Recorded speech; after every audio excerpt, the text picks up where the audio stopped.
compiled in the News Talk Radio newsroom and powered by DemeraraWaves.com.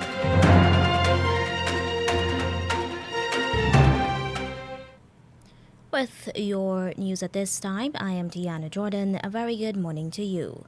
The news comes to you with the compliments of Eureka Medical Laboratories. First, the lead stories. A major agriculture investment conference is built for Guyana. A man has been charged with having a child watch a sexual act. In regional news, CARICOM is to mount a fact-finding mission to Haiti. Internationally, we'll bring to you the latest bulletin from the BBC World Service. The details of these and other stories will be coming up right here in just a moment.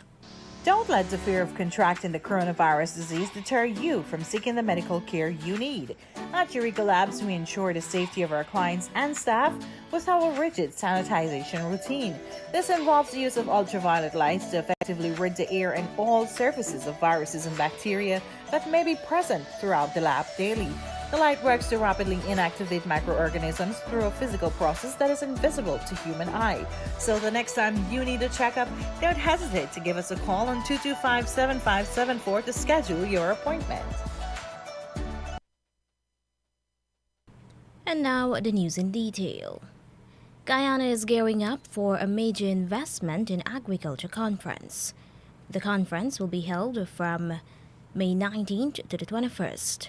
Already, Republic Bank has agreed to provide $100 million to governments to lend farmers. Barbados's Prime Minister Mia Mottley says some of the agriculture initiatives will be led by the private sector and the others by governments. She hopes that the regional business community will also invest in the agriculture drive.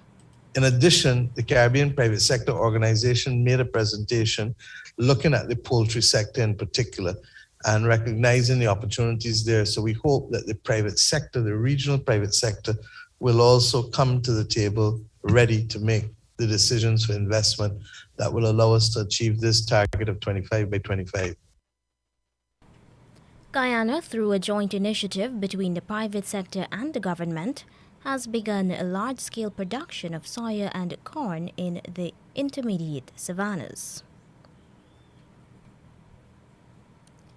ExxonMobil says that it has significantly reduced its flaring from the floating production, storage and offloading FPSO vessel Liza Destiny. That oil-producing vessel had been dogged by repeated problems with its flash gas compressor. This had resulted in the flaring of a large amount of natural gas into the atmosphere, causing ExxonMobil Guyana to pay fines to the Environmental Protection Agency. After significant works lasting several months, the flash gas compressor has been reinstalled. Now, ExxonMobil Guyana's production manager, Mike Ryan, tells News Talk Radio Guyana that flaring from the Liza Destiny FPSO has been reduced significantly, and the company wants to reduce it even further. We've been able to use the current machine we have to get down to 4%. So meaning we are now injecting or consuming 96% of the gas that we're producing from Liza Destiny. So we're at 4%, I want to get to 1. So Dennis, it's important that you put that in context that we're not flaring all the gas. We are working extremely hard to continue to lower that, and the team has found innovative ways. ExxonMobil Guyana's production manager, Mike Ryan. A resident of Soesdijk Back Road, East Bank, Demerara, has been sentenced to 3 years imprisonment and fined $10.5 million for being in possession of narcotics for the purpose of trafficking. Police say that the penalty was imposed on 37-year-old Kwesi Innis.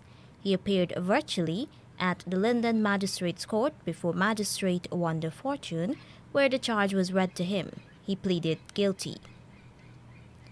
A 22-year-old man has been charged with causing a child under 16 years old to watch a sexual act.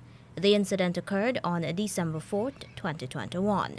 Charged with the offense is a resident of Silvertongue, Wisma Linden. He appeared before Magistrate Wanda Fortune.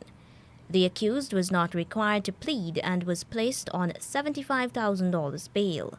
The matter has been postponed to the 23rd of March, 2022. And now in regional news.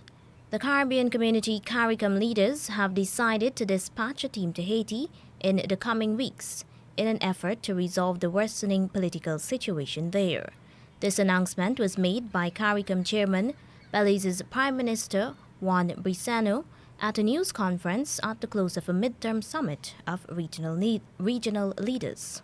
It's going to be ministers and experts because we want to be able to go in and to come out with an actual plan as to how we can help Haiti, and at the same time to be able to try to reach out to the rest of the international community to be able to help in the actual development of the country. That would be a more medium and long-term part of the plan that we want to work with.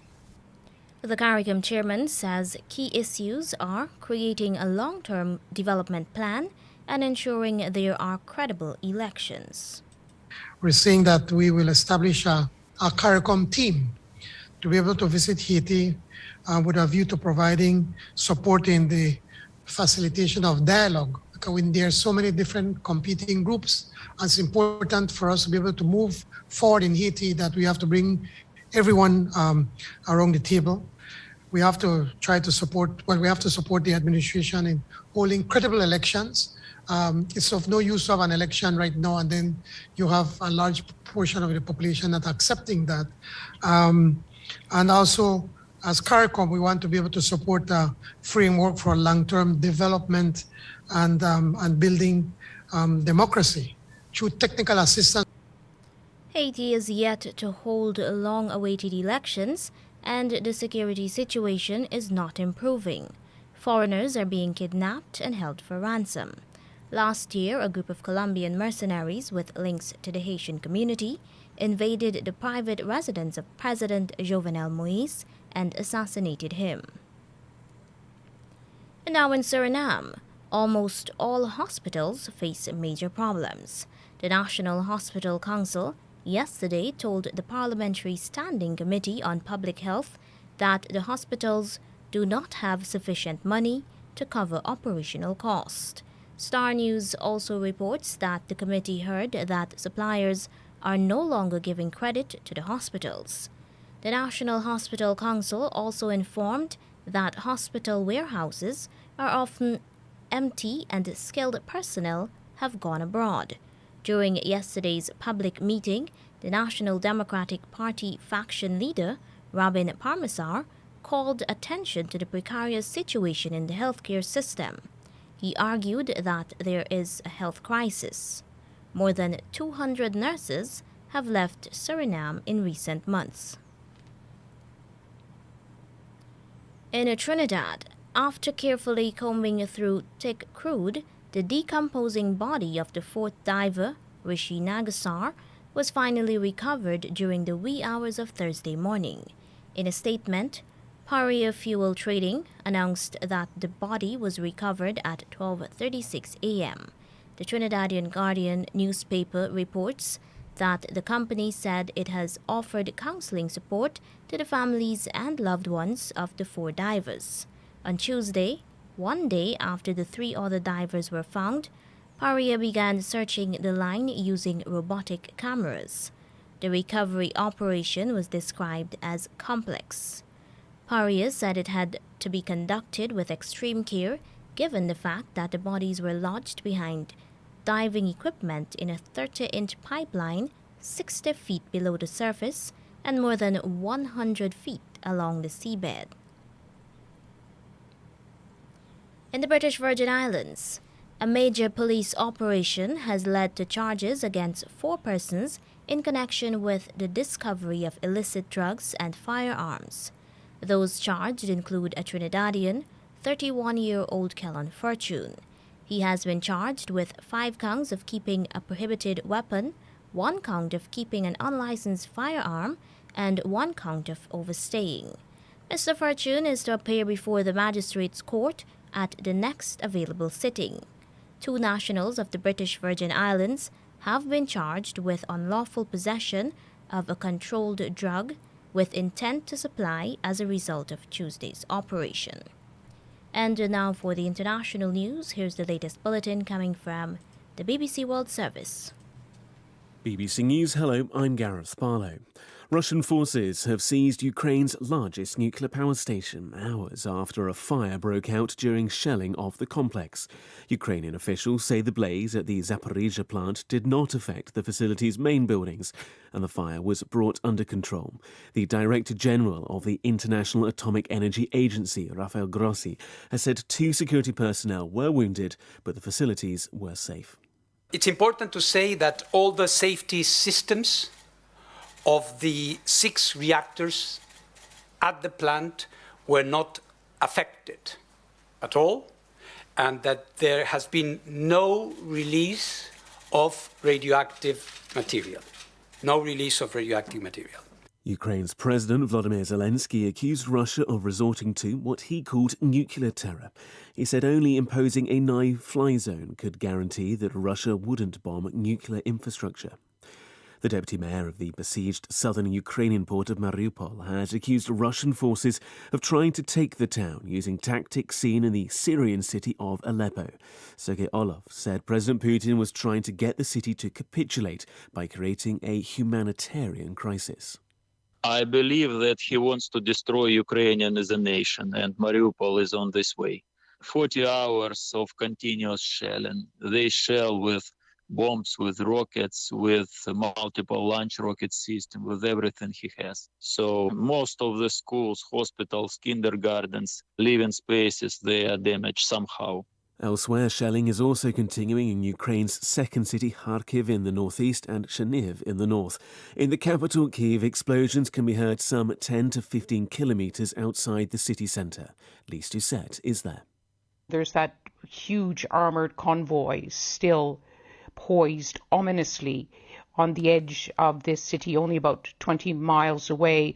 This morning, the Ukrainian defense minister said that Russia has exhausted most of its operational reserves in trying to capture this capital and is now getting backups from other divisions. We'll have to try to find out whether that is indeed the case. Refugees from Ukraine are continuing to flood into neighbouring countries. More than 1 million people have already left Ukraine, over half of them to Poland. The Polish authorities say about 672,000 people have crossed the border since the Russian invasion began. Officials and volunteers are helping at reception centres, offering food, access to healthcare and onward travel. Hungary has also opened its borders to Ukrainian refugees and provided trains to help them continue their journey. What's known as the Solidarity Train, which takes them to the capital, Budapest, is free for those who have fled the country. World News from the BBC. Western foreign ministers are holding talks in Brussels to assess their response to the war in Ukraine. Arriving for the NATO meeting, the European Union's foreign policy chief, Josep Borrell, said EU countries must be united in their response. A completely unjustified war that's creating a lot of civilian casualties, with the use of arms strictly prohibited by the Geneva Convention, a lot of civilian losses. That's the moment to speak out and to stand up. The Russian parliament has passed a law imposing jail terms for up to 15 years for spreading what it termed as intentionally fake information about the war. James Reid reports. For President Putin to take the momentous decision to invade Ukraine, he had to make sure that he had public opinion on his side. The entire rationale of his war, which in Russia can legally only be called a special military operation, rests on the false premise that the authorities in Kyiv are conducting genocide against Ukraine's Russian speakers. This has been the message pumped out for years by state TV channels, the main source of information for most Russians. But as the bodies start coming in, angry families will want the truth. And that's why Mr. Putin needs to control all the media, especially online. And a compliant Duma has risen to the occasion. In other world news, police in northwest Pakistan say a bomb blast inside a mosque during Friday prayers has killed at least 30 people in the city of Peshawar. An official said dozens had been injured in the suspected suicide attack on the Shia mosque. And hundreds of firefighters are working to put out a huge wildfire in the east of South Korea, close to a nuclear power plant. The blaze started on Friday morning in a forest area in the coastal county of Ulchin. Plenty more details on our website on all our stories, bbc.com/news. The news came to you with the compliments of Eureka Medical Laboratories. A COVID-19 PCR test is now mandatory for many routine activities, including travel and return to work purposes. At Eureka, our trained and experienced staff will ensure confidentiality while your test is conducted in a professional and timely manner with results in just 48 hours. So the next time you require an efficient and hassle-free PCR COVID-19 test, call 624-8378, 608-8378, or 623-7233 to schedule your appointment. You can also ask about our house call testing service. To end the news, here is a recap of the leads. A major agriculture investment conference is built for Guyana. A man has been charged with having a child watch a sexual act. And regionally, CARICOM is to mount a fact-finding mission to Haiti. And that's the news to the moment.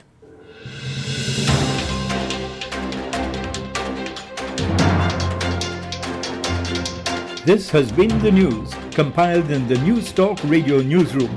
For ongoing updates, visit demerarawaves.com, and you can check facebook.com/demwaves and twitter.com/demwaves.